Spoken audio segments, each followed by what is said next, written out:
Cancer is such a disease जो आपको financial, emotional, social और फिजिकल सब तरीके से तोड़ता है। कंफर्मेशन कैसे होगा कि ब्रेस्ट कैंसर है या नहीं है? जब कोई ये कहता है कि अदरक और हल्दी ही कैंसर को कंप्लीटली क्योर कर देंगे, ये कंट्री को मिसगाइड किया जा रहा है। बहुत पेनफुल टाइम था मेरे लिए वो, तो I feel so we should not discuss please. It's okay Poonam. By any chance अगर वो कैंसरस सेल स्प्रेड हो गया तो ये जो अधूरा ज्ञान सोशल मीडिया इन्फ्लुएंसर्स ने बांट के बल्कि गदर मचा दी हमारे कंट्री में हेल्थ की। And when I went for mammography, ma'am ने बोला कल आ जाओ बायोप्सी के लिए, मुझे तो 100% डाउट है। That day I felt so broken. सबसे ज्यादा चैलेंज या वियर्ड चीज आपने क्या फेस की है? वो डिजीज से रिलेटेड डिस्कशन पहले चैट जीपीटी और गूगल से पूछो। Why me and depression is the biggest mental torture part. बोला कि जितना इन्वेस्टिगेशन डिले मेरे साथ हुआ वो किसी भी इंडियन वुमन के साथ नहीं होना चाहिए।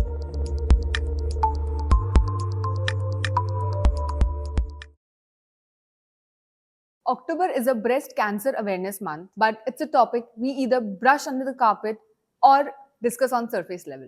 At SWA, with our initiative, Scarred and Proud, we have decided to change this and have a real, meaningful and impactful conversation on this. Today, we are joined by Dr. Mukesh Parashar, a medical professional, and his wife, Poonam Parashar, a breast cancer warrior and survivor. Together, they have turned their personal journey into a mission to encourage early detection and spread awareness around breast cancer. Doctor Mukesh Parashar ji, वैसे तो profession से आप MBBS, family physician, weight loss और lifestyle expert हैं, पर passion से एक singer, mouth organ player, guitar player, music composer और लाइव इन्फ्लुएंसर हैं। सीधी भाषा में ये हेल्थ एंटरटेनमेंट का कंप्लीट पैकेज है। पूनम पराशर मैम ना केवल एक ब्रेस्ट कैंसर वॉरियर हैं, बल्कि एक सोशल वर्कर और एंटरप्रेन्योर होने के साथ साथ इनकी एक NGO Sanchi health care foundation की फाउंडर और डायरेक्टर भी हैं। We are glad to have you here. Thank you, Cecil, for inviting us to Yeah, speak thank upon you. breast cancer. Yeah, thank you so much, SWA team, for inviting us. So let's begin with the questions. Sure. What is cancer and what is breast cancer? Actually, the cancer is जो हमारी body की sales होती हैं, they always divide and grow in a controlled manner which is designed by the DNA. हमारा DNA decide करता है, एक genetic हमारा एक सिस्टम होता है बॉडी का, वो डिसाइड करता है कि सेल्स को किस पैटर्न में डिवाइड होना है और ग्रो करना है। जब ये कंट्रोल में रहता है तो इसे नॉर्मल ग्रोथ बोलते हैं, और जब ये ग्रोथ अनकंट्रोल्ड हो जाती है तो उसे कैंसर बोलते हैं। And what is breast cancer? Breast cancer breast tissue में जैसे ग्लैंड्स भी होती है, मसल्स भी होती है, तो ब्रेस्ट टिश्यू का कोई भी पार्ट जब अनकंट्रोल्ड ग्रो करता है तो उसे ब्रेस्ट कैंसर कहते हैं। Ma'am, what is prevalence of breast cancer? मतलब हमारी कंट्री में कितने ब्रेस्ट कैंसर पेशेंट्स हैं? सबसे पहले तो इंडिया में जो लीडिंग कैंसर है among female, that is breast cancer. तो ऐसा है कि प्रिवलेंस और इस पर हम बात करें तो एवरी ईयर 1 लाख तो डेथ है of cancer, breast cancer patient. And secondly जो हमारे every year we get total around about 2 lakh new cases जो एवरी ईयर डिटेक्ट होते हैं ब्रेस्ट कैंसर से। और उसके अलावा जो लाइव केसेस हैं अभी तक वो हैं, there are more than 5 lakh. That's a huge number. Yeah, actually it's a huge number and this thing should be controlled. So we are like spreading awareness against breast cancer. That is a really great thing that you guys are doing. Thank you. Ma'am, I would like to know breast cancer के क्या symptoms हैं और कोई कैसे detect कर सकता है कि उन्हें ब्रेस्ट कैंसर है या नहीं है? जैसे ब्रेस्ट कैंसर में सबसे important like sign and symptoms अगर हम बात करें तो signs are like lump feeling on in breast and थोड़ा निपल डिस्चार्ज है, या आर्मपिट में कोई लम्प है, रेडनेस ऑफ ब्रेस्ट है, ब्रेस्ट का दोनों ब्रेस्ट का साइज अनइवन है, ये मेन साइंस हैं जिससे पता चलता है। समटाइम रिट्रैक्टेड निपल भी हो जाता है, और हमारी जो कॉलर बोन है और आर्मपिट है वहाँ पे लिम्फ नोड्स यानी छोटी छोटी गांठें फील होती है। तो इट में भी इनमें से कोई भी सिम्टम हो सकता है, ज़रूरी नहीं है कि सारे कंप्लेंट्स मौजूद हों पेशेंट में। इनमें से एनीवन एक अलार्मिंग साइन की तरह हम लोग as a physician, as a doctor हम लोग कंसिडर करते हैं। तो मैम, जैसा आपने बोला कि ब्रेस्ट साइज भी अनइवन होता है, बट इन जनरल अगर हम देखें तो इट इज सेड कि ब्रेस्ट साइज थोड़ा तो अनइवन होता ही है, इट्स नेवर सेम। यस। तो हाउ कैन वन डिफरेंशिएट कि जो ब्रेस्ट साइज का अनइवननेस है दैट्स अ सिम्टम, या फिर इट्स जो जेनरिक हमारा बेसिक है? जो नेचुरली ब्रेस्ट साइज अनइवन होता है वो बिल्कुल वैसे ही होता है इक्वली, जैसे कि हमारे जो शोल्डर्स हैं वो भी सेम हाइट पर नहीं होते। ओके। पर इतना पेशेंट कंसिडर नहीं कर सकता।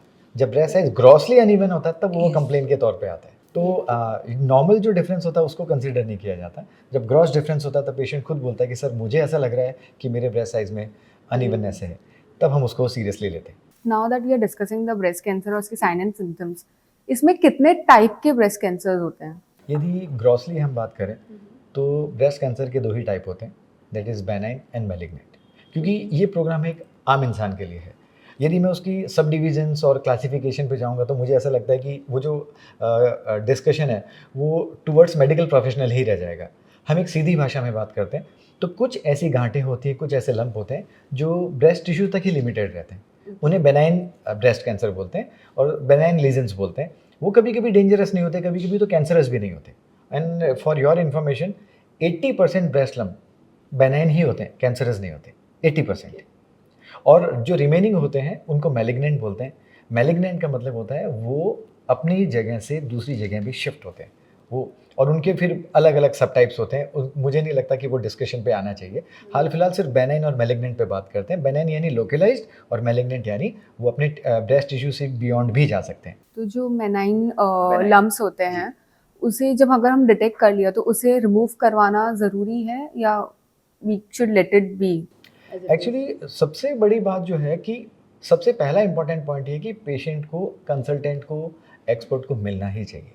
गलती क्या हो जाती है, जब भी कुछ फील होता है तो लोग उसे एक्सपर्ट के सामने आते नहीं हैं, बात नहीं करते हैं। जबकि हर बार हम इंडिया में हैं और मैं समझता हूँ हमारे यहाँ मान, मर्यादा, संस्कार, बहुत सारी चीज़ें इंटरवीन करती है।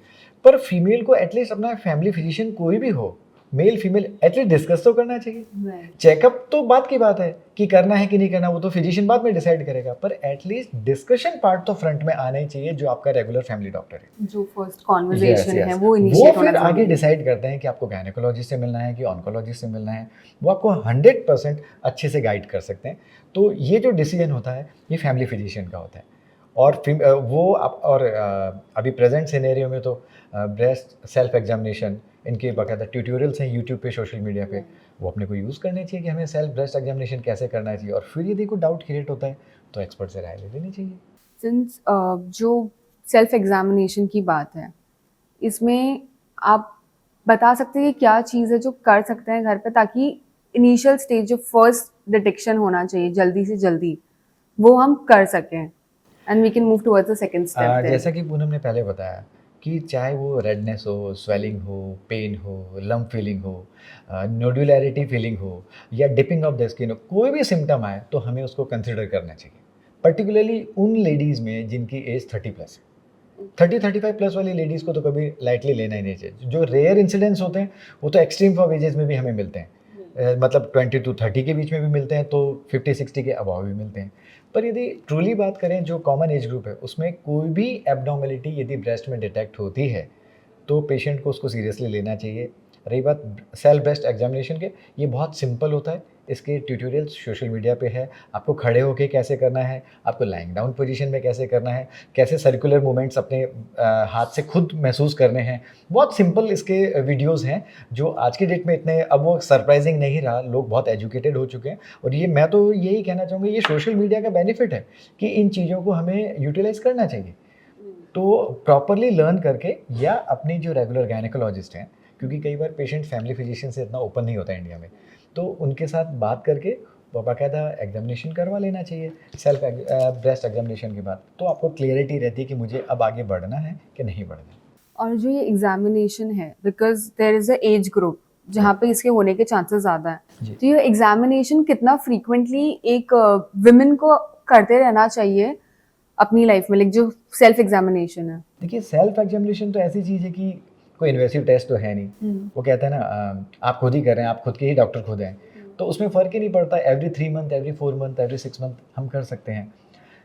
तब ज़्यादा अलर्ट पे होना चाहिए जब आपको जो प्रीवियसली मैंने जो सिम्टम्स बताए उनमें से कुछ एक भी आपको महसूस हो। तब तो एवरी मंथ क्या, एवरी वीक भी करना चाहिए। तब ये खास बात, इसकी वैल्यू उस समय ज़्यादा बढ़ जाती है जब आपको डाउट होता है कि मुझे कुछ है। क्योंकि वो जो पहले जो सिम्टम्स आपको मैंने मेंशन किए उनमें से एक भी सिम्टम मौजूद हो, तब हमने को इग्नोर नहीं करना चाहिए। ये हमने अभी सेल्फ एग्जामिनेशन डिटेक्ट किया, इसके बाद कंफर्मेशन कैसे होगा कि ब्रेस्ट कैंसर है या नहीं है? देखिए, कंफर्मेशन के लिए तो हमें जो एक्सपर्ट है उनके पास जाना ही चाहिए। ये अलग बात है कि वो उसको फिर अलग अलग इन्वेस्टिगेशन से कंफर्म करते हैं। जैसे? जो मोस्ट कॉमन इन्वेस्टिगेशन है दैट इज़ कॉल्ड सोनोमेमोग्राफी, यानी सोनोग्राफी ऑफ द ब्रेस्ट, यानी यूएसजी, जिसको यूएसजी भी बोलते हैं आप लोग, और mammography that is X-ray of the breast. ये दोनों इन्वेस्टिगेशन जब मिलते हैं तो इसे सोनोमेमोग्राफी बोलते हैं, और this is the most common investigation जिससे पेशेंट को गुजारा जाता है जब वो डिटेक्ट करना हो कि कहीं कैंसर तो नहीं है। और ये वैसे बहुत सारे अदर एडवांस टेस्ट भी हैं, पर this is the most common test. इसमें कुछ डाउट क्रिएट होता है तब फिर एक्सपर्ट एडवांस टेस्ट पे जाते हैं। अभी जैसे हम लम्प्स की बात करें, that is one of the most common symptom. या सोनोमैमोग्राफी में आई एम अज्यूमिंग कि वो लम्प्स डिटेक्ट होंगे जहां से वो हमें पता चलेगा कि there is a possibility of breast cancer. Yes it is not compulsory कि अगर लम्प है तो वो breast you are cancer absolutely है। राइट। वो बिल्कुल ऐसा नहीं है कि लम्प डिटेक्ट हुआ है तो वो कैंसरस ही है। उसके बाद एक्सपर्ट डिसाइड करते हैं कि उन्हें क्या बायोप्सी पे जाना है, क्योंकि वो बायोप्सी या लोकल एग्जामिनेशन से डिसाइड करते हैं ये चीज़। और बायोप्सी एक इन्वेजिव टेस्ट होता है जो एक्सपर्ट ही करते हैं, और वो बिल्कुल बाकायदा एक्सरे गाइडेंस में किया जाता है ताकि प्रॉपर टिश्यू को एक्सट्रैक्ट किया जा सके, और फिर उस टिश्यू को माइक्रोस्कोपिकली पैथोलॉजिस्ट एग्जामिन करते हैं, फिर उसको कंफर्म करते हैं। जैसा कि मैंने पहले भी बोला 80% तो कैंसरस होते ही नहीं है, वो हमें कंफर्म करना होता है टेस्ट के थ्रू। उसके बाद इसका फेट डिसाइड होता है। उसके बाद अदर जो टेस्ट होते हैं जैसे कि पैट स्कैन वगैरह, वो सब फेज्ड मैनर में आते हैं। पर इनिशियल टेस्ट पे आप जो बात करेंगे that is sonomammography. And once again I am emphasizing, मैं जोर देके कहना चाहूँगा, सिटी में, किसी भी सिटी में, ऑल ओवर इंडिया, सारे रेडियोलॉजिस्ट उतना कैपेबल इनफ नहीं होते हैं। तो ये हमेशा अपने फैमिली डॉक्टर की राय से हमें आगे बढ़ाना चाहिए कि हमें सोनोमेमोग्राफी पर्टिकुलरली किस रेडियोलॉजिस्ट के अंडर में करवानी है। तो आप किसी भी सिटी में बात करेंगे, कुछ ना कुछ, कोई ना कोई डॉक्टर ऐसे होते हैं जो बहुत ज़्यादा एक्सपर्ट होते हैं सोनोमेमोग्राफी के लिए। तो हमें उन डॉक्टर को अपने इस इन्वेस्टिगेशन के लिए चुनना चाहिए। वंस आर जो सोनोमेमोग्राफी हो जाता है, एक सबसे बड़ा डाउट ये भी आता है जब हमें बायोप्सी करानी होती है, because that's a invasive process to detect. 100%। So one of the biggest doubt is कि हम इन्वेसिव प्रोसेस कराएंगे, by any chance, by any fluke, अगर वो कैंसरस सेल स्प्रेड हो गया तो? आप लोगों को, एक कॉमन मैन को इंडिया में मिसगाइड किया गया है कि यदि कैंसर सेल के साथ छेड़खानी की गई तो वो स्प्रेड हो जाएगी। It is not like something else which is infectious. ये एक जेनेटिक प्रोग्राम है, चाहे वो उसके रीज़न कुछ भी हो, पर इस तरीके से नहीं होता कि यदि आपने उसको बायोप्सी किया तो वो पूरी बॉडी में फैल जाएगा। ऐसा बिल्कुल भी नहीं है। ये आपके एक्सपर्ट डिसाइड करेंगे कि बायोप्सी करनी है कि नहीं करनी है। और कई बार तो लीजन इतना छोटा होता है कि उसे एक्सीजनल बायोप्सी बोलते हैं। उसका मतलब होता है बायोप्सी करेंगे, साथ के साथ उस पूरे टिश्यू को भी बाहर ही निकाल दिया जाता है उसी वक्त। तो ये सोशल मीडिया में जो ट्रोल कर रहा है ये बिल्कुल गलत है कि यदि आपने उसके साथ छेड़खानी की तो आप पूरी बॉडी में स्प्रेड हो जाएगा। This is genuinely not a fair statement. एक कंसर्न होता है दैट इज अननेसेसरी, बहुत unnecessary। ये गलत है, ऐसा नहीं। सोशल मीडिया पे ये जो स्टेटमेंट चल रहा है वो गलत है। ब्रेस्ट कैंसर के ट्रीटमेंट के ऑप्शंस क्या क्या हैं? ऑप्शंस डिसाइड होते हैं टाइप एंड स्टेजेस, या कैंसर, ब्रेस्ट कैंसर के 0 to 4 तक स्टेज होते हैं। वो डिसाइड करता है कि उसका एग्जैक्टली ट्रीटमेंट क्या होगा, सर्जरी कितनी होगी, कीमोस रिक्वायर्ड है यानी रेडियोथेरेपी रिक्वायर्ड है यानी। अगर मैं बेसिक अगर पूछूं, इफ किसी को डिटेक्ट हुआ है तो कौन से बेसिक जो हमारे मोस्ट कॉमन ट्रीटमेंट मेथड्स है, if you can point that out? देखिए, यदि लोकलाइज है तो सर्जरी तो 100% इंटरवीन होगी। बाकी कीमोथेरेपी, रेडियोथेरेपी और ये जो अदर ऑप्शंस ऑफ ट्रीटमेंट है, ये इस बात पे डिसाइड होते हैं कि पर्टिकुलर कैंसर का टाइप क्या है, उसका स्टेज क्या है, बॉडी में कितना स्प्रेड हुआ है, वो डिसाइड करता है फर्दर ट्रीटमेंट। ये कोई एक स्ट्रेट अवे स्ट्रेटेजी नहीं होती है कि आप सबके साथ ऐसा ही होना है। इसीलिए ऑन्कोलॉजी एक बहुत बड़ा सब्जेक्ट है। और मुझे कहते हुए कोई सरप्राइजिंग भी नहीं है, पर कुछ चीज़ें ऐसी हैं हमारे कंट्री में, लोग पूरा ट्रीटमेंट ऑनको सर्जन और ऑनको फिजिशियन से करवाते हैं और लास्ट में अदरक और हल्दी को क्रेडिट दे देते हैं। Very surprising. ये मैं अदरक और हल्दी के खिलाफ नहीं हूँ, ऑनेस्टली। मैं सपोर्ट करता हूँ, मैं बिल्कुल सपोर्ट करता हूँ। मैं खुद हल्दी का दूध पीता हूँ, मैं खुद अदरक टी में यूज़ करता हूँ। पर जब कोई ये कहता है कि अदरक और हल्दी ही कैंसर को कंप्लीटली क्योर कर देंगे, ये कंट्री को मिसगाइड किया जा रहा है। यदि ऐसा होता तो ऑन्कोलॉजी पूरा डिपार्टमेंट ही अभी तक क्लोज हो चुका होता। ऐसा नहीं है। हमें ऑल्टरनेटिव थेरेपी लेनी चाहिए, हमें अदरक हल्दी का यूज़ करना चाहिए, पर एक्सपर्ट के कंप्लीट गाइडेंस लेने के बाद। एक और परसेप्शन है, लाइक जैसे जैसे हमारे नए ट्रीटमेंट्स आ रहे हैं इन कैंसर, पहले it was just chemo and surgery, chemo फिर- radiation surgery, it was the Yeah. Previous treatment option. फिर रेडियो भी आया. Radio was not that popular जितना अभी it is talked about recent times में. तो इट्स सेड कि जो पूरा एक फ्लो होता है कि आपका सर्जरी भी होना चाहिए, आपका कीमो भी होना चाहिए, उसके बाद आपको रेडियो भी लेना चाहिए. अदरवाइज आपका जो चांसेस है ऑफ री अकरिंग या रिलैप्स ऑफ कैंसर वो बढ़ जाता है. इज इट ट्रू या फिर इट्स जस्ट अ मिथ की सबको डराने के लिए कि भाई इतना तो करना ही पड़ेगा, नहीं तो फिर it's gone case for you. Chemotherapy तब पिक्चर में आती है जब स्प्रेड ज़्यादा हो चुका होता है, क्योंकि आप बॉडी के कितने बॉडी पार्ट पे आप रेडिएशन देंगे. रेडियोथेरेपी तब पिक्चर में आती है जब टिश्यू, जो कैंसरस टिश्यू है वो लोकलाइज्ड है. ओके, अभी जो हाँ रेडियोथेरेपी तो काफ़ी टाइम से पिक्चर में है ही. रेडियोथेरेपी तो अपना रोल प्ले कर ही रही है सिंस लॉन्ग. हाँ, आप ये कह सकते हैं कि जो उसकी एडवांस मशीनरी है वो हर सिटी में अवेलेबल नहीं है. ओके. कुछ सिटीज़ में एडवांस मशीनरीज हैं, कुछ सिटी में नहीं है. ये आपकी बात बिल्कुल सही है. पर हाँ, यदि आप लेटेस्ट थेरेपी के बारे में बात करेंगे तो that is immunotherapy. Immunotherapy latest player है इन कैंसर ट्रीटमेंट. तो वो मेलेनाइन जो है malignant lesion, sorry malignant lesion, उसके लिए सबसे बेस्ट ऑप्शन वो होगा. बेस्ट ऑप्शन सेजल इसलिए नहीं बोल सकते क्योंकि इट इज़ वेरी एक्सपेंसिव. यानी 2 years therapy comes around 20 lakhs. Okay. और 20 लाख रुपए की कॉस्टिंग बियर करना हर किसी के लिए पॉसिबल नहीं है. तो इसलिए, और प्लस वो एक लेटेस्ट ट्रीटमेंट प्लान है, तो उसके प्रॉपर डेटा आना भी बाकी है. हाँ, पर ये अभी तक जो रिसर्च एंड डेटा अवेलेबल है वो ये कहता है कि काफ़ी लोगों को 2 years थेरेपी देने के बाद 4-5 years कंफर्टेबली रिलैप्स हुआ ही नहीं. कुछ पे रिलैप्स भी हुआ. तो एग्जैक्ट डेटा यदि आप मुझसे पूछेंगे तो we are not able to share that data, क्योंकि अभी तो ऑनलाइन प्रोसेस है. पर हाँ, इम्यूनोथेरेपी का सबसे ब्यूटीफुल पॉइंट ये होता है कि जो कीमो रेडियो की जो पेन एंड सफरिंग्स होती हैं वो इम्यूनोथेरेपी में नहीं होते. आपके जो हेयर फॉल होता है वो नहीं होता. कीमोथेरेपी के पेन नहीं होते. मैम, कीमोथेरेपी के बारे में आप बताइए, क्या महसूस किया आपने? क्या महसूस किया, like it was the worst time what I would say. I lost all my hairs. बहुत पेनफुल टाइम था मेरे लिए वो. तो I will so we should not discuss please please. Okay, मैं बता देता हूँ. रेडियोथेरेपी एक ऐसा यदि मैं तीनों थेरेपी पे बात करूँ तो surgery itself is a very painful condition. Painful not from the pain point of view पर से, बिकॉज एनेस्थीसिया तो होता ही है. It's okay Pune. जो ट्रेडिशनल ट्रीटमेंट था कैंसर का वो तो आज भी सर्जरी, कीमो एंड रेडियो ही है. But it varies from person to person. सबकी कीमो नहीं होती, सबकी रेडियो नहीं होती, सबको इम्यूनोथेरेपी भी नहीं देनी पड़ती. तो कैंसर ऑन्कोलॉजी इटसेल्फ पर से इज अ वास्ट सब्जेक्ट. इसीलिए ये पूरा एक डिपार्टमेंट है, ये पूरा यूनिट है जो डिसाइड करता है कि किस पेशेंट को कौन सा ट्रीटमेंट दिया जाना है.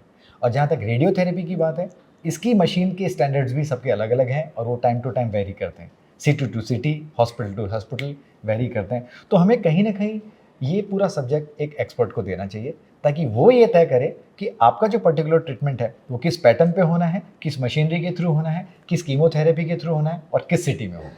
बट एक कंसेप्शन है कि when you hear the word cancer, मतलब आपको if you are living in tier 2 या टियर 3 सिटीज, आप वहाँ पे आपको डॉक्टर को कंसल्ट ही नहीं करना है. तुरंत आप मेट्रो सिटी में या टियर 1 सिटीज में भागो, वहीं पे ट्रीटमेंट करवाना है. Everything you have to do it there. Is it right, या फिर वो डिपेंड करता है कि क्या स्टेज है, क्या लेवल है और क्या लेवल ऑफ ट्रीटमेंट रिक्वायर्ड है उसके लिए? मैं स्कूल टाइम की कहावत आपके साथ शेयर करना चाहूँगा कि दूर के ढोल सुहावने लगे. जो सब अर्बन एरियाज़ हैं वो मेन सिटी को बहुत अच्छा मानते हैं. जो लोकल सिटी के सिटीजन्स होते हैं वो नेक्स्ट हायर सिटी को अच्छा मानते हैं. और जो नेक्स्ट हायर सिटी या मेट्रो सिटी के जो सिटीजन्स हैं वो आउट ऑफ इंडिया चले जाते हैं. जबकि ट्रीटमेंट ऑप्शंस हर जगह अवेलेबल हैं. और अब आप जिस ज़माने में हैं, अब वो बात नहीं रही, अब ऑनलाइन वे पे आ गए हो आप.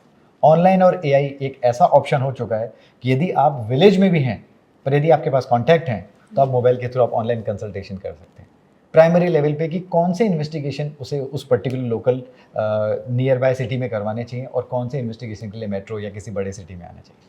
बट इसका एक डिसएडवांटेज ये है कि जब आप कोई सिम्टम भी या साइन सेल्फ एग्जामिन कर रहे हो, you and up going on Google या एआई प्लेटफॉर्म की चेक करने के लिए कि I am experiencing XYZ symptom और साइन, इज इट ट्रू और नॉट? वो चीज़ सही है? एक सिंपल सी बात है, यहाँ एक फैमिली फिजिशियन का रोल आ जाता है. मैं उस कॉन्सेप्ट को प्रमोट करना चाहूँगा कि हर सिटी में एटलीस्ट एक डॉक्टर वेल क्वालिफाइड.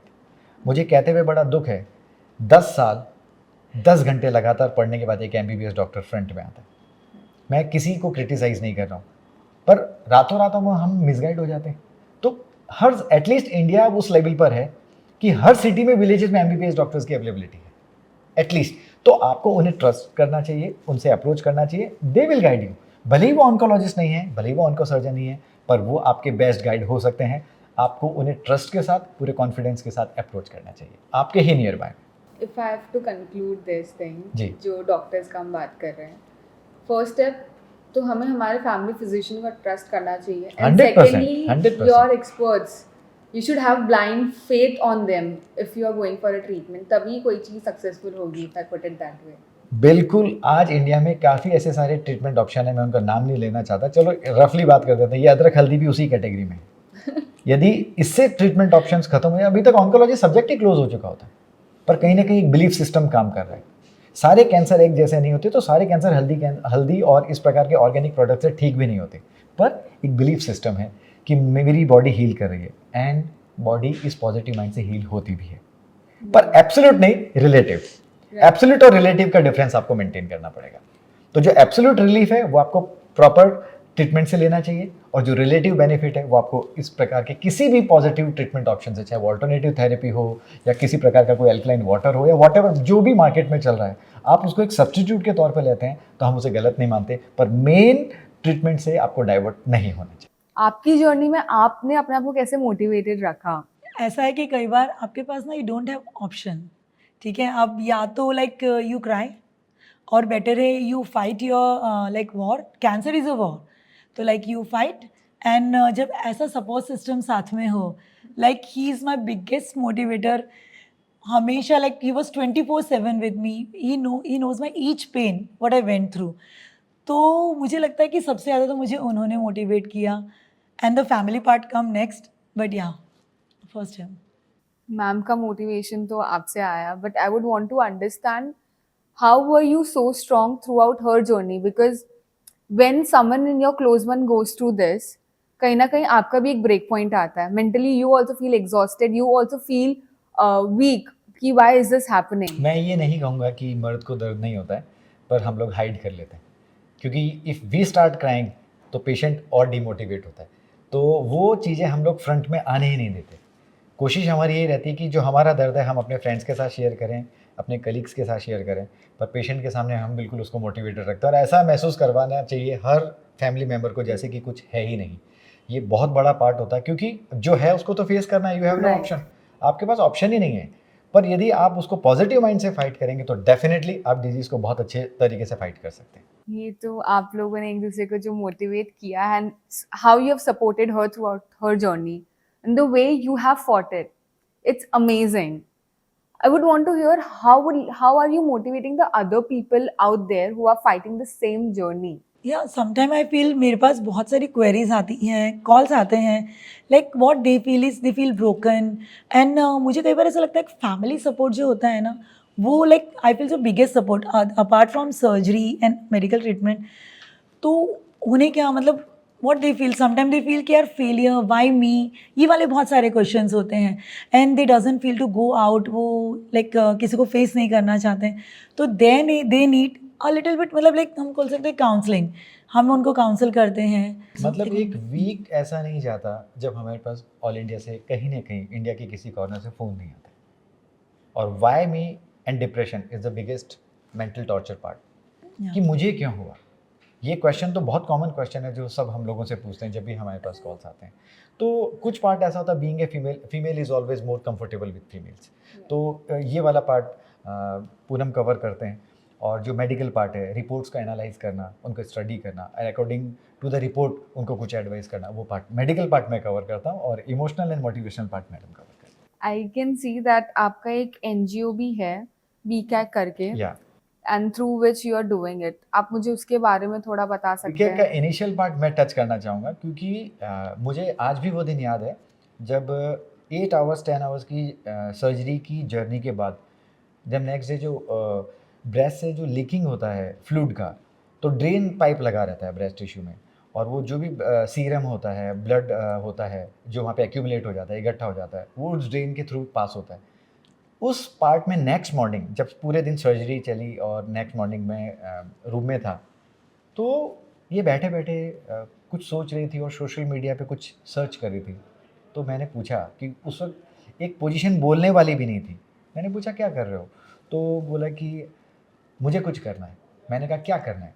बोला कि जितना इन्वेस्टिगेशन डिले मेरे साथ हुआ वो किसी भी इंडियन वुमेन के साथ नहीं होना चाहिए। तो डेथ वाज द स्पार्क। और उस दिन पूनम ने एक सोशल मीडिया ग्रुप उसी दिन डेवलप कर दिया था, the very second day of the surgery, that was BCAG, breast cancer awareness group. और सिंस देन हम लोग वर्क कर रहे हैं। अब BCAG क्या करता है, आप पूनम It is बताइए। very inspiring to know कि being there exactly after your surgery you were so The very concerned second कि day, very हमें second. कैसे इसका awareness spread करना है while dealing with so much pain. No, because like my period after investigation, like when I met to the doctor, I felt a lump. I said him, "Kya I am feeling a lump." हम immediate within an hour हम doctor के सामने थे and then she said कि यार कुछ भी नहीं है, फैमिली हिस्ट्री नहीं है, आई डोंट फील एनीथिंग, आप ये medicine low and come after 2 months. And when I went after 2 months things were same. That time she said now go for mammography. And when I went for mammography, ma'am ने बोला कल आ जाओ biopsy के लिए। मुझे तो 100% doubt है। That day I felt so broken and मैंने मेरे डॉक्टर से जब पूछा आफ्टर सर्जरी, सर मैं आपसे 2 महीने पहले मिलती तो what would my stage, because mine was 3rd stage. तो इट वॉज लाइक, तो दैट टाइम ही सेड कि यार हो सकता था इट वुड बी stage 2 अगर आप 2 महीने पहले आते। तो दिस थिंग ना that hurt me a lot कि यार मुझे लगता है शायद मुझे भी कोई उस टाइम गाइड करता कि यार go for mammography, go for sonomammography, तो शायद मेरा भी stage 2 होता, मुझे इतने पेन से नहीं जाना पड़ता जिस पेन से, जिस कीमो से मैं गई हूँ। तो मुझे लगता है और उसमें भी एक सेकंड पॉइंट मैं ऐड करना चाहूँगा कि हमें ये कहा गया कि आप मेमोग्राफी करवा लीजिए। तो मैंने अपने एक नियर बाय जो रेडियोलॉजिस्ट फ्रेंड थे उनसे बात की। मैंने कहा सर मैं सोनोमैमोग्राफी के लिए आना चाहता हूँ अपनी वाइफ को लेके। तो उन्होंने कहा डोंट कम टू मी। मैंने कहा वाई सो? बोले कि मैं वीक में 2-3 बार ही सोनोमैमोग्राफी करता हूँ। Go to some such expert जो दिन में 30-40 लोगों की सोनोमैमोग्राफी करते हैं। तब मुझे पहली बार बीइंग अ डॉक्टर पता चला, जो मैंने पहले मेंशन किया, कि ऐसे रेडियोलॉजिस्ट भी सिटी में होते हैं जो सोनोमैमोग्राफी के लिए एक्सपर्ट होते हैं, जो पर्टिकुलरली इसी इन्वेस्टिगेशन को सबसे ज़्यादा करते हैं और सबसे ज़्यादा रिपोर्ट करते हैं। ये हमें उस दिन पता चला। In spite being a doctor I was not aware of it. जब मुझे ये पता चला, और आज उस बात को हम इतना ज़्यादा पॉपुलर और आगे बढ़ा रहे हैं कि कुछ पर्टिकुलर रेडियोलॉजिस्ट जो इस वर्क को एग्रेसिवली करते हैं, हम उनके पास ही वो सारे पेशेंट भेजते हैं ताकि जल्द से जल्द डिटेक्ट हो सके और उस पेशेंट का टाइम वेस्ट ना हो। तो लाइक इस तरीके से BCAG हमने स्टार्ट किया था हॉस्पिटल में। The reason was it was Covid time, तो हम किसी से मिल ही नहीं पा रहे थे। तो हमें लगा हम क्या ज़रिया ढूंढें तो हम लोगों से अप्रोच कर पाएँ, लोगों को इसके बारे में अवेयर कर पाएँ और बता पाएँ। तो that was like my day. I started my page BCAG on like social media and तब से we are working on spreading awareness against breast cancer. ये BCAG के थ्रू हम फ्री चेकअप कैंप्स होते हैं, जैसे मैमोग्राफी कैंप है, पेप्समियर camp है और ब्रेस्ट सोनोग्राफी कैंप है। मोस्टली हम ट्राई करते हैं हम फ्री ऑफ कॉस्ट करें और हम ज़्यादा से ज़्यादा लोगों को जोड़ें। और ऐसा है कि हमारे मोस्टली हर कैंप में एक फीमेल पॉजिटिव आई है। कुछ है कि जो 0 to 1 स्टेज पे हैं, कुछ एक 3rd स्टेज पे भी हैं। तो लाइक उनका जो हमें जो थैंक्स और वो जो इमोशनल मतलब ब्लेसिंग्स मिलती हैं, तो that really means a lot. हमें लगता है हम जो कर रहे हैं that is worth it. Worth everything. Yeah and BCAG के थ्रू हम सोशल एक्टिविटीज़ भी करते हैं। Recently we had a fashion show last Sunday. तो उस फैशन शो में हमने cancer warriors, doctors, even the principals and social influencers, उन्होंने पार्टिसिपेट किया। They walked on the ramp like walk for a cause. तो उनके थ्रू हम हमारा जो अवेयरनेस कैंप है हम लोगों तक पहुंचा सकते हैं। लोगों को पता चलता है कि हम अवेयरनेस पे वर्क कर रहे हैं। तो like they are the media for us. Season, हम एक ऐसी कंट्री में रहते हैं जहाँ यदि हम इन्वेस्टिगेशन पे बात करें तो लोग हमें ये कहते हैं मुझे चेक नहीं करवाना, वहम हो गया। तो अब बताइए कितनी गलत बात है वो। सबसे अब इस Yes. coming with that, सबसे बड़ा तो पॉइंट ये है। तो ऐसे में ज़रूरत होती है इस सब्जेक्ट को लाइट और इजी बनाने की। तो उसमें थोड़ा हम लोग हेल्प लेते हैं स्पोर्ट्स एक्टिविटी का, कल्चरल एक्टिविटी का, हम सब कुछ सारे, हाँ, तो ताकि लोग हमसे ज़्यादा से ज़्यादा जुड़े और उनके क्वेश्चन लाइटली हमसे पूछ सके, सर मुझे क्या करना चाहिए। तो तब ये जो क्वेश्चंस होते हैं हमारी इन्हीं एक्टिविटीज़ के सामने आ जाते हैं। चेकअप, सेमिनार, वर्कशॉप ये तो पूरे साल भर कंटिन्यू रहते हैं, पर जो हमने एक हेल्पलाइन नंबर हमारा जो शेयर किया हुआ है, लोग हमसे जब उस पर बात करते हैं, हमसे बाद में कनेक्ट होते हैं, तो ये जो प्रोग्राम्स हैं वो एक बेस तैयार करते हैं ताकि लोग हमें ईजिली अप्रोच कर सकें। एंड लाइक इस इवेंट के थ्रू जो कैंसर पेशेंट्स होते हैं, लाइक जो कैंसर वॉरियर्स हैं, दे फील सो कॉन्फिडेंट जब वो रैम्प पे चलते हैं। तो जब उनका मुझे थैंक्स मिलता है और मुझे लव मिलता है ना, दे आर लाइक कि हमने कभी नहीं सोचा था कि हम इस तरीके से रैम्प पे चलेंगे, we are feeling like a celebrity. तो वो मुझे सबसे बेस्ट कॉम्प्लीमेंट लगा अभी इस इवेंट का। एंड हम क्रिकेट भी ऑर्गेनाइज करते हैं, box cricket like for females के लिए, जिसके थ्रू लाइक अवेयरनेस स्प्रेड करने के लिए। तो इवन बहुत सारी फीमेल्स हमसे जुड़ती हैं एंड उनको कैंसर, ब्रेस्ट कैंसर के बारे में लाइक हम अवेयर कर पाते हैं। अभी जो फैशन शो हुआ था उसमें आप हमारा जो ऑफिशियल पेज है इंस्टाग्राम पे, ऑडियंस को प्लीज़ मैं नोटिस में लाना चाहूँगा, BCAG ऑफिशियल हमारा इंस्टाग्राम पेज है, उसमें एक कैंसर वॉरियर ने ये स्टेटमेंट यूज़ किया है कि कैंसर हमें क्या मारेगा, हम कैंसर को मारेंगे। वाओ। तो ये जो कॉन्फिडेंस है वो BCAG प्रोवाइड करता है कैंसर पेशेंट्स के लिए, वॉरियर्स के लिए, और एक आम आदमी में, एक कॉमन फीमेल में इतनी हिम्मत लेके आने की कोशिश करते हैं हम लोग ताकि वो हमसे खुल के बात कर सके।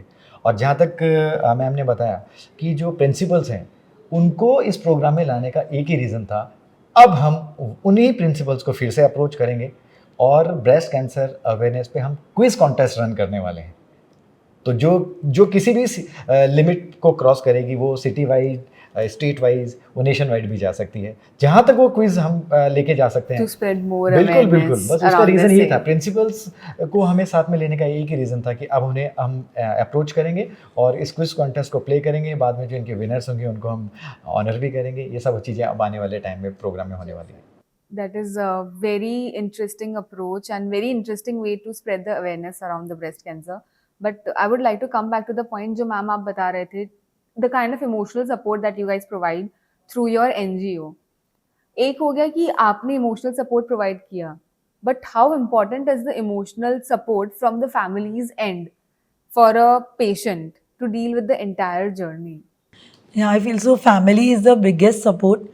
और मुझे लगता है कि वो जिस इमोशनल ब्रेकडाउन से अ कैंसर पेशेंट निकलता है, तो उसके लिए सबसे बड़ी ब्लेसिंग्स फैमिली होती है, फैमिली, फ्रेंड्स। तो जब उनका सपोर्ट मिलता है तो दे फील लाइक उनको ऐसा लगता है हमारे साथ कोई है हमारी जर्नी में। Cancer is such a disease जो आपको फाइनेंशियल, इमोशनल, सोशल और फिजिकल सब तरीके से तोड़ता है। Right. तो इन दैट कंडीशन आपके पास सपोर्ट सिस्टम होना जरूरी होता है, not from the financial point of view, emotional point of view also.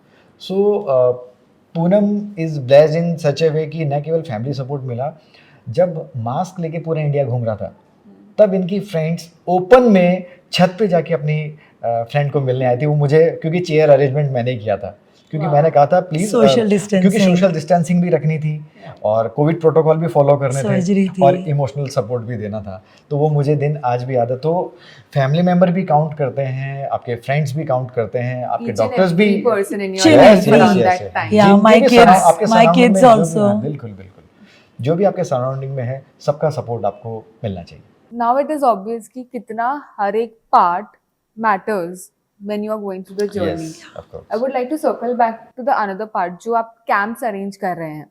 सबसे बड़ा challenge, because again it is a taboo, breast cancer. The word breast itself in itself is a taboo. Taboo. तो जब आप ये checkup arrange करते हैं camps, आपका सबसे पहला camp and the problems that you face to call women for the checkup to ये तो madam the की- recent camps that you have organized, how things have changed, और सबसे ज्यादा challenge या weird चीज आपने क्या फेस की है? सबसे बड़ा चैलेंज तो मुझे उन फीमेल्स को हॉस्पिटल तक लेकर आना फॉर द कैंप, बिकॉज ना nobody is ready to accept this word cancer. उनको लगता हमें कैंसर क्यों होगा, हम क्यों जाएंगे, और अगर हम जाएंगे और कुछ आया तो व्हाट आई सेड, यार एक बार चेकअप कराओ, हो सकता है वो 0 to 1 स्टेज हो, तो वो इनिशियली डिटेक्ट होगा, आप इनिशियल ट्रीटमेंट पे आप ठीक हो जाओगे। बट मेरे लिए वो सबसे बड़ा चैलेंज है। यू वोंट बिलीव, जब मैं वो कैंप करती हूँ तो डॉक्टर्स मुझे थैंक्स करते हैं, मैं उनको थैंक्स करती हूँ एंड मैं उनसे पूछती हूँ कि आप मुझे थैंक्स क्यों कर रहे हैं, like I should thanks you, आप मेरे लिए इतना सब अरेंज कर रहे हैं. तो व्हाट दे सेड कि पूनम जो तुम कर रही हो ना वो हमसे बड़ा काम है, लोग हमारे तक आते ही नहीं हैं. वो हॉस्पिटल तक आने से पहले ही लाइक उनका एक फियर रहता है.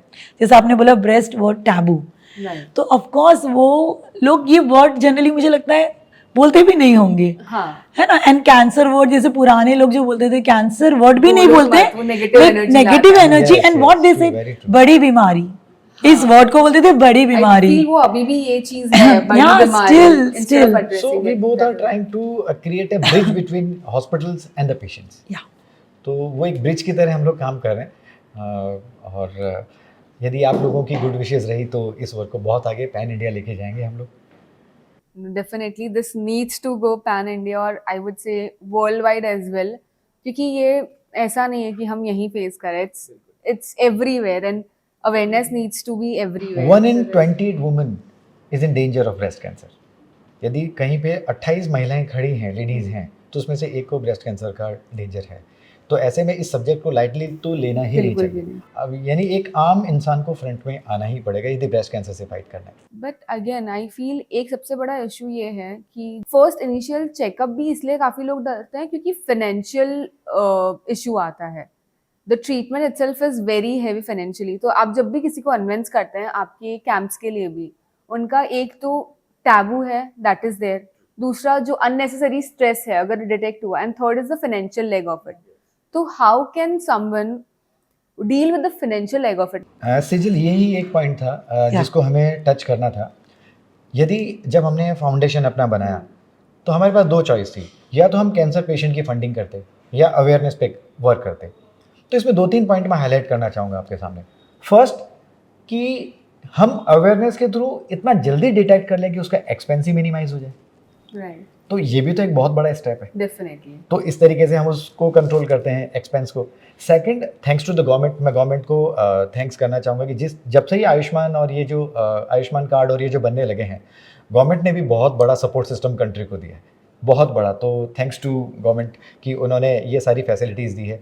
एंड द थर्ड पॉइंट, जहाँ काफ़ी पेशेंट को पता ही नहीं होता है कि जो मुझे थेरेपी चाहिए वो सिटी में अवेलेबल है, वो सीधा नेक्स्ट सिटी को टारगेट कर रहा होता है. For example next higher city, मैं इसलिए सिटी का नाम नहीं लेना चाहूँगा, वो नेक्स्ट हायर सिटी की तरफ रन करने की कोशिश करता है. तो हम उसे अवेयर करते हैं यदि आप लोकल सिटी में ट्रीटमेंट करवाएंगे और ये ऑप्शंस आपके लिए अवेलेबल हैं तो आपका ट्रीटमेंट एक्सपेंस बहुत कंट्रोल में रहेगा और आप इजीली डिजीज से सर्वाइव कर सकते हैं. फाइनेंशियल लेग इज समथिंग जो बहुत बाद में आता है, बट इट नीड्स, जैसा आपका है, फर्स्ट वो हॉस्पिटल जाना जरूरी है. या एक्सेप्टेंस नहीं है ना वर्ड का, वो वर्ड का आई एक्सेप्टेंस वुड, है. इफ आई मैं उसको उल्टी तरीके से रखूं तो आप अगर ट्रीटमेंट मतलब स्क्रीनिंग के लिए जा रहे हो तो एक बार करवा लो, क्योंकि अगर स्टार्टिंग में पता चल गया तो जो आपको फाइनेंशियल वाला एक स्ट्रेस है अरे वो बहुत- automatically बहुत- reduce नहीं, हो बोथ जाता है. फाइनेंशियली reduce हो जाता है. मेंटली बहुत दोनों दोनों way स्ट्रेस. या दोनों स्ट्रेस true. रिड्यूस होते हैं. नाउ हमने एक बहुत बेसिक कवरेज लिया है around cancer treatment, financial leg of it, but सबसे बड़ा क्वेश्चन यही है कि जब ये डिटेक्ट होता है, जो आपने स्टार्ट में कवर किया वो जेनेटिकली है, but I believe the current lifestyle that we are living plays a very important role in it. True. तो what would you suggest that needs to change, and what is something जो अभी in general human lifestyle या in a lifestyle of a women is there जिसकी वजह से इसके chances और बढ़ रहे हैं? सो जब लाइफस्टाइल आ गया तो अब एक लाइफस्टाइल एक्सपर्ट को बोलना चाहिए. तो मैं एक ही बात कहना चाहूँगा, लाइफस्टाइल डजंट मीन कि आप अदरक हल्दी का टुकड़ा खाते हैं. लाइफस्टाइल डजंट मीन कि आप अश्वगंधा, शतावरी, शिलाजीत का यूज़ करते हैं. लाइफस्टाइल डजंट मीन कि आप एक्सरसाइज करते हैं. Lifestyle is a multi dimensional thing. Health is a multi dimensional thing. यदि आप देखिए, to keep yourself disease free is one segment, Right. To keep yourself fit is a second Another segment. लोगों के मन में तो fitness है पर वो बात डिजीज फ्री होने पे करते हैं. तो यदि आप फिटनेस पे बात करते हैं तो ओवरऑल हेल्थ पे बात होगी, पर यदि आप डिजीज फ्री पे बात करते हैं तो फिर ऐसे मल्टी प्रोडक्ट पे बात होगी, चाहे वो कोई सा भी organic, non organic, so called product जो अभी सोशल मीडिया इन्फ्लुएंसर्स फैलाने की कोशिश कर रहे हैं कि ये खाओ तो कैंसर नहीं होगा, ये खाओ तो. I strongly oppose them. ऐसा कोई प्रोडक्ट नहीं है जो आपको कैंसर से गारंटी देता हो. लाइफस्टाइल इज़ द मेन की, वो आपकी करेक्ट होनी चाहिए. और लाइफस्टाइल का कतई मतलब सिर्फ डाइट और एक्सरसाइज नहीं होता है. Lifestyle is a multi dimensional. अगर आपको ऑडियंस को बताना हो. Okay, the first segment is diet. Right. And diet is never considered like diet chart. Diet varies from person to person, state to state, city to city. आपको expert की राय लेनी चाहिए। एक स्टेट की डाइट दूसरे स्टेट दूसरे city के कैंडिडेट पे अप्लाई नहीं की जा सकती। एज ग्रुप के हिसाब से भी डाइट डिसाइड होती है, क्योंकि किसी एज में पर्टिकुलर न्यूट्रिएंट्स की रिक्वायरमेंट ज़्यादा होती है, किसी एज में पर्टिकुलर न्यूट्रिएंट्स की रिक्वायरमेंट कम होती है। तो यानी एज फैक्टर भी डिसाइड करता है, आपका क्लाइमेट भी डिसाइड करता है, आपका लाइफस्टाइल भी डिसाइड करता है कि आपको डाइट क्या लेनी चाहिए। इसीलिए एक्सपर्ट का रोल आ जाता है। और आज एआई के ज़माने में भी इतनी साइंस ने तरक्की कर ली।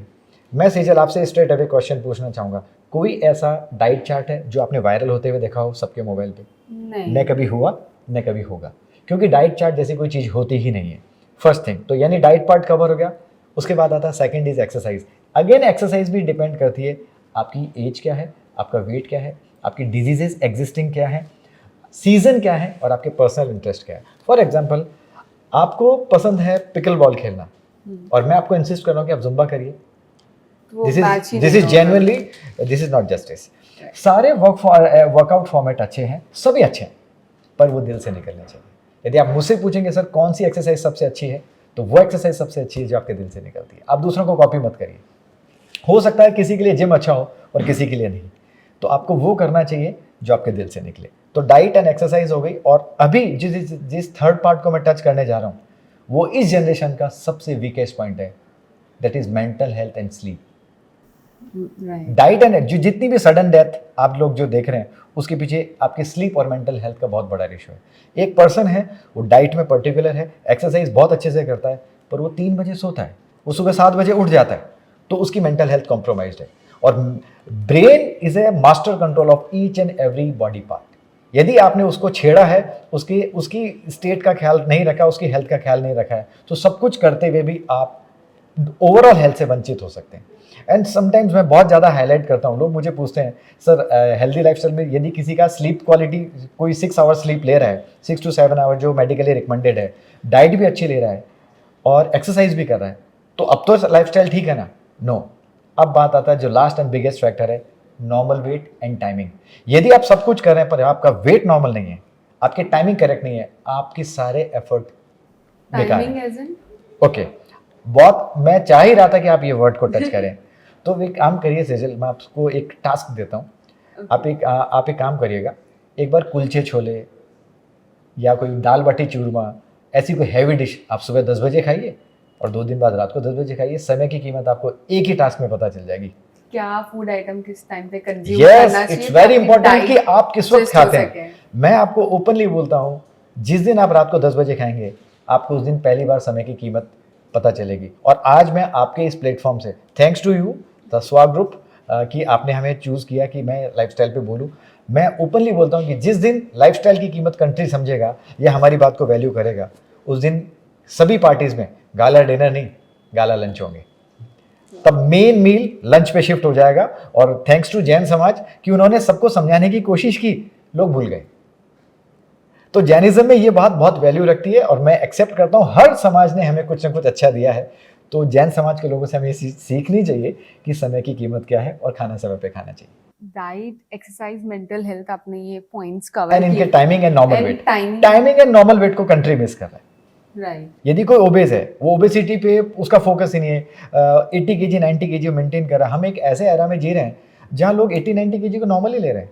25 to 30 crore Indians are suffering from obesity. 14 crore 14 crore patient suffer कर रहे हैं डायबिटीज के साथ, और हम इन पे बात भी नहीं करना चाहते। बट अगेन सर्टेन केसेस में ओबेसिटी या जो ओवरवेट से जो लोग गुजर रहे हैं, specially in case of womens, PCOD या पीसीओएस एक इम्पॉर्टेंट पार्ट प्ले करता है कि they are not able to lose weight also, कि दे आर सफरिंग और वेट लूज नहीं हो फॉर रहा योर है। Kind that's one of the information, biggest thing. PCOS obesity की वजह से है, ना कि पीसीओएस की वजह से ओबेसिटी है। तो I'm आप the क्लियर example. कीजिए, आप क्लियर कीजिए पहले। मुझे खुद को पीसीओडी है एंड आई नेवर फेल्ट कि ना इसकी वजह से वेट मतलब वेट बढ़ता है या कम नहीं होता है। जितनी भी लाइफस्टाइल रिलेटेड डिजीजेस अभी चल रही है जिनका नाम आपने सुना है, obesity is a key player in that. आपको ओबेसिटी को कट करना ही पड़ेगा थ्रू द हेल्दी लाइफस्टाइल, और हेल्दी लाइफस्टाइल के कंपोनेंट्स मैंने आपको पहले बता दिए। हेल्दी लाइफस्टाइल के कंपोनेंट्स और ओबेसिटी पे हमने कवर किया, but again I want to come back to the mental health part of it. Social media के यूजेस भी हैं और मिस यूजेस भी हैं। यदि मैं एज ए लाइफस्टाइल एक्सपर्ट आपके साथ शेयर करूं, lactose intolerance, gluten, panic attack, ये ऐसे वर्ड्स हैं जो आज के 3 से 4 साल पहले एक आम आदमी जानता भी नहीं था। एग्जैक्टली तो ये जो अधूरा ज्ञान सोशल मीडिया इन्फ्लुएंसर्स ने बांट के बल्कि गदर मचा दी हमारे कंट्री में हेल्थ की। अब हर कोई आके हमसे पूछा, सर मुझे पैनिक अटैक हुआ है, how can patient can decide? Patient कैसे डिसाइड कर सकता है कि उसको Google पैनिक the अटैक है, symptoms. डिप्रेशन है? गलत क्या हो रहा है, वो अपने अधूरे ज्ञान को पूरा ज्ञान समझ रहे हैं। यदि सबको ये पता है कि मुझे वेट लॉस के बारे में सब कुछ पता है, तो हम उनको एक ही बात पूछते हैं, तो फिर करके दिखाइए। यदि आपको सब कुछ पता है तो फिर कम क्यों नहीं हो रहा? वो एक्सपर्ट तक जाना ही नहीं चाह रहा है, वो डिजीज से रिलेटेड डिस्कशन पहले चैट जीपीटी और गूगल से पूछ रहा है और उसके सब क्वेश्चन हमसे पूछ रहा है। तो ये जो अधूरा ज्ञान है, ये ज़्यादा बैड रोल प्ले कर रहा है। आपको एक्सपर्ट की वैल्यू पहले भी थी और आज भी है, हमें सब्जेक्ट पर रहना चाहिए और एक्सपर्ट को ऑनर करना चाहिए। तो आपने जैसा भी बोला कि सोशल मीडिया पे सब गदर मचा के रखी है, but the same time I would like to thank you for being there on social media and for being the health entertainer, कि आप एक right knowledge to the right people, you are spreading it there. And एक चीज और मैंने सुनी है कि आप बातों से भी वेट लॉस कर देते हैं। नॉट ठीक है। एग्जैक्टली बातों से, it's a healthy lifestyle. I promote healthy lifestyle. और हेल्दी लाइफस्टाइल एक ऐसा वर्ड है, यदि मैं एक मूवी की स्टेटमेंट की लैंग्वेज में बोलूँ तो होता सबके पास है, देता कोई नहीं है। और जो दे रहे हैं वो गलत तरीके से दे रहे हैं। मैं यदि हेल्दी लाइफस्टाइल के किसी भी कंपोनेंट पे बात करूं, यदि आपको वेट कम करना है तो my simple theory weight loss के लिए एक ही है। क्या आप वेट कम करना चाहते हैं? बोले जी सर। तो जो भी फॉर्मूला आप अप्लाई करते हैं उसमें 2 कैरेक्टर होना जरूरी है। फर्स्ट जिंदगी भर, and the second one is खुशी खुशी। सपोज किसी ने कहा मैं प्रोटीन शेक को पीने वाला हूँ, तो हम उसे एक ही सवाल पूछते हैं, जिंदगी भर? बोले नहीं सर। खुशी खुशी? बिल्कुल नहीं सर। तो गलत। किसी ने कहा मैं जिम जाना चाहता हूँ, हमारा अगेन सवाल, आप जिंदगी भर जाएंगे? बोले नहीं सर। खुशी खुशी जा रहे हैं? नहीं सर। तो आपके लिए गलत है। हो सकता है किसी सेकंड पर्सन के लिए सही भी हो, पर उस पर्टिकुलर पर्सन के लिए ये गलत होगा यदि वो उसको ज़िंदगी भर अप्लाई नहीं करने वाला है। लाइफस्टाइल का मतलब डाइट चार्ट नहीं होता है। तो कई बार हमें ये बात ऑडियंस को बोलनी पड़ती है कि my name is Khan but I am not a terrorist. मैं वेट लॉस एक्सपर्ट हूँ, डाइटिशियन नहीं हूँ। बट अगेन लाइफस्टाइल को पेपर पे नहीं उतारा जाता है, लाइफस्टाइल को समझा जाता है। Lifestyle doesn't mean fixed meal at fixed time. Lifestyle में बहुत सारी चीज़ें हैं जो हमें डिस्कशन में आती है। The way you live. Yes, यदि Every आप day. हमारी बात को बहुत सीरियसली और सिंसियरली लेना चाहते हैं तो हमारा फर्स्ट सेशन 2 आवर्स का होता है। तो 2 आवर्स में हम सिर्फ ये तो नहीं बोल सकते किसी को कि फ्राइड मत खाइए, स्वीट मत खाइए और एक्सरसाइज करिए, हो गया लाइफस्टाइल। ऐसा नहीं है। It's a long discussion. हो सकता है सोशल मीडिया के ज़माने यानी आज के 5 साल पहले लोगों को 30% पता होता था, 70% हम समझाते थे। अब रिवर्स हो गया, अब 70% लोगों को पता है पर 30% अभी भी मिसिंग है। और एक वो आम एक इंसान key का role play करता है Yes, एक 30%. आम इंसान का वेट लॉस से फाइट करना बिल्कुल वैसे ही है जैसे कि एक मेल का किचन में सब्जी बनाना। तो लगता सिंपल है पर होता नहीं है।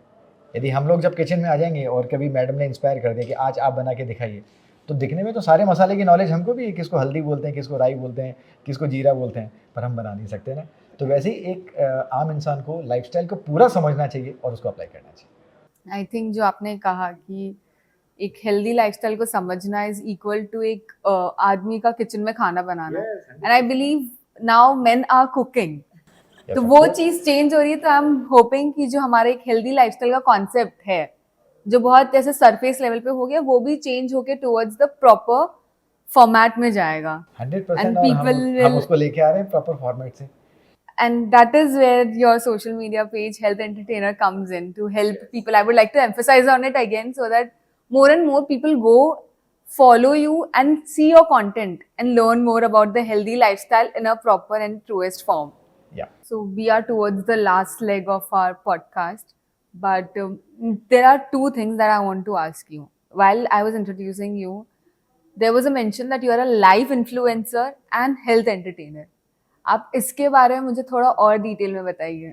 सो far as live influencer is concern, अभी हम सोशल मीडिया के ज़माने में, तो इन्फ्लुएंसर्स 2 टाइप के होते हैं सेजल। एक वो जो दूसरों के कंटेंट को कॉपी करके बोलते हैं और एक वो जो लाइव बोलते हैं।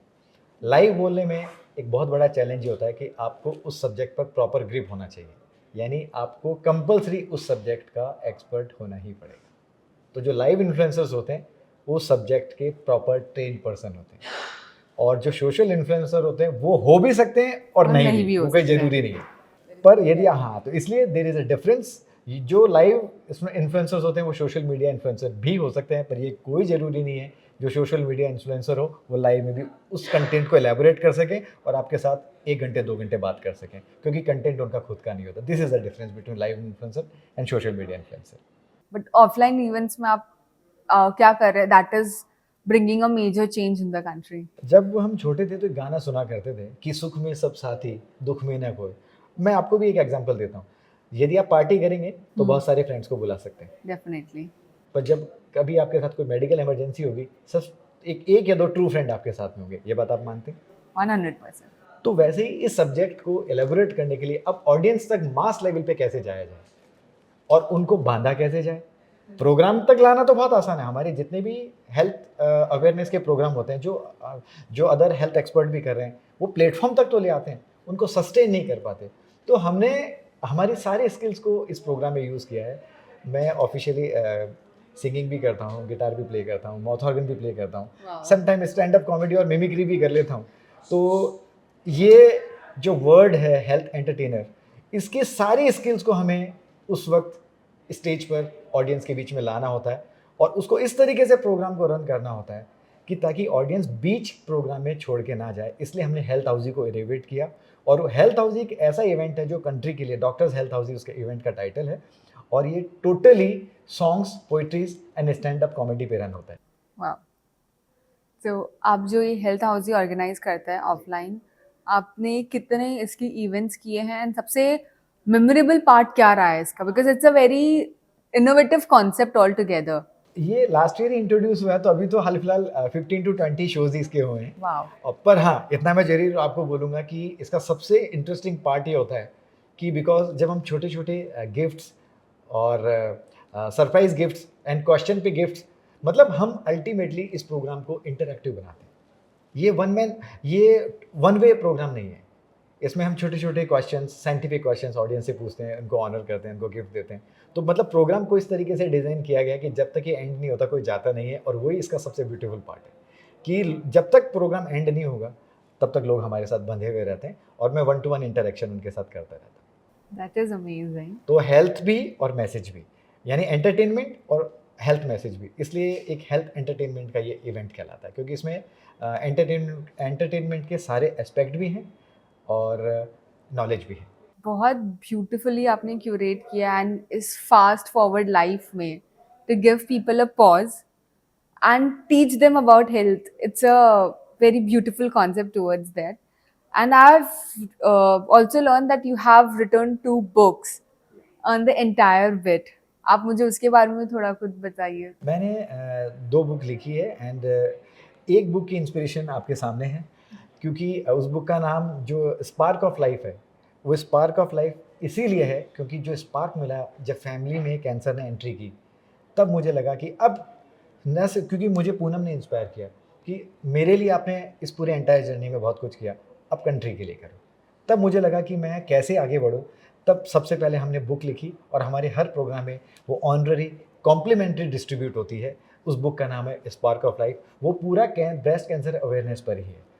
And the second book is head to toe, proudly sharing कि मेरे फादर नेचुरोपैथ थे और ग्रैंडफादर आयुर्वेद के जानकार थे और मैं सारी जितनी भी अल्टरनेटिव थेरेपीज़ हैं मैं उनको सभी को रिस्पेक्ट करता हूँ ऑनेस्टली।